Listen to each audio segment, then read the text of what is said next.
शहर के बाहर सड़क, दो चेले बातें कर रहे थे।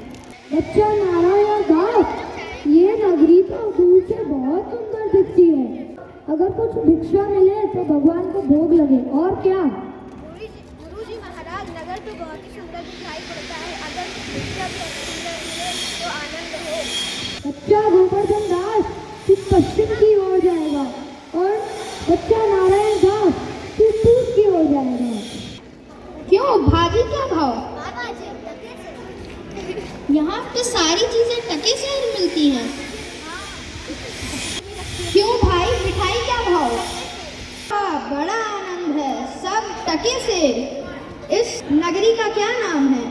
अंधेर नगरी। और राजा का क्या नाम है? चौपट राजा। अंधेर नगरी, चौपट राजा।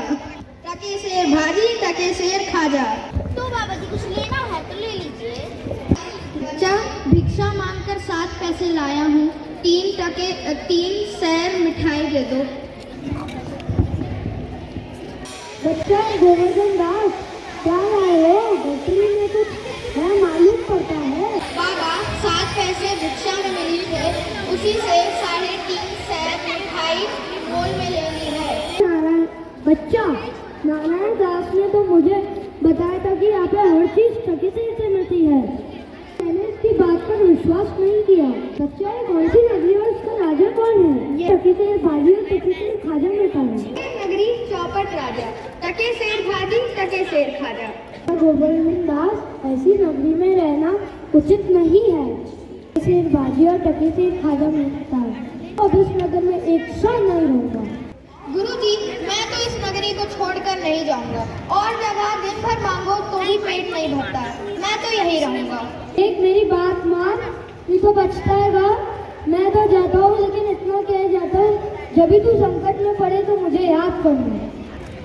यह कहते हुए मेंथ चले जाते हैं। राजा, मंत्री और नौकर लोग यथास्थान पे बैठे हैं। क्यों रे, कौन चिल्लाता है? उसे बुलाओ तो। क्या हुआ? महाराज, मेरी कल्लू बनियान की दीवार गिर पड़ी तो मेरी बत्ती उसके नीचे दब गई। न आए हो? जाओ रे, जाके कल्लू बनिए को बुलाओ। क्यों रे बनिए, क्या हुआ? जाओ जाके कारीगर को बुलाओ।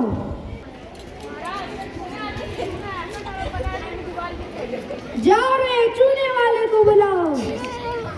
चूने में ज्यादा पानी डाल दिया, इसी से चूना कमजोर हो गया। जाओ रे, भिस्ती को बुलाओ। महाराज, गुलाब का कोई कसूर नहीं है। कसाई ने मछली इतनी बड़ी बनाई थी कि पानी उसमें पानी ज्यादा आ गया। जाओ रे, कसाई को बुलाओ। महाराज, गलहरिये ने मुझे टके से बड़ी मछली बड़ी बनी है। जाओ रे, गड़ाइये को बुलाओ। की सवारी आई, भीड़ भाड़ में मैंने बड़ी छोटी भेड़ का ख्याल नहीं रखा। मेरा कुछ कसूर नहीं। इसको निकालो, कोतवाल को पकड़ के लाओ। कोतवाल, तूने सवारी इतनी धूमधाम से क्यों निकाली? गड़ाइये ने घबराकर बड़ी भेड़ बेच दी। मैंने कोई कसूर नहीं किया। कुछ नहीं, इसे ले जाओ यहाँ से। इसे जाकर फांसी दे दो। गुरुजी ने हमको नाहक यहाँ रहने से मना किया था। माना कि देश बहुत बुरा है, पर अपना क्या, खाते पीते मस्त पड़े हैं।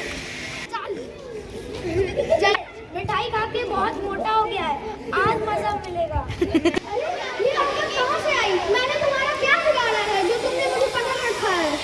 बात ये है कि कल जब 2 साल का पात्र हो गया था, जब उसे फांसी देने के लिए ले गए तो ठंडा बड़ा निकला, क्योंकि कोतवाल साहब बीमार है। लोगों ने महाराज से अर्ज की तुम हुआ कि किसी तंदुरुस्त आदमी को फांसी दे दो, क्योंकि बकरी मरने के अपराध में किसी न किसी को तो परमेश्वर की मैं ना मारा जाऊंगा। अरे यहाँ बड़ा ही अंधेर है। आओ गुरुजी, आप कहाँ हो? आओ मेरी सहायता के लिए। गुरुजी, आप कहाँ हो? आओ मेरे प्राण बचाओ।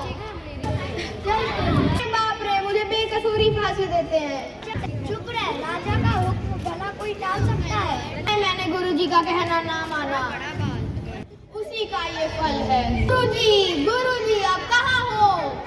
बचाओ मुझे गोवर्धन दास, तेरी यह दशा क्या है?